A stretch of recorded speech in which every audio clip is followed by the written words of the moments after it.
Isn't it always the last leg of the journey that feels like it takes the longest, right? When your nerves are frayed, you're road weary, you just want to arrive, put your feet up and relax. That's the point of the rate hike cycle that we are at right now. We are in the almost there. We can see the signs. It's very clear, and it's a very unsatisfying place to be. But the Bank of Canada met today and held their overnight rate steady for the fifth consecutive meeting.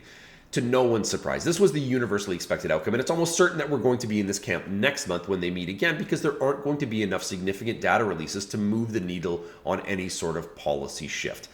And here's where the frustration, I think, is mounting for a lot of Canadians, is because we can see and feel the overall economic weakness on an individual basis. Anecdotally, a lot of my clients are feeling that, and I think we all are.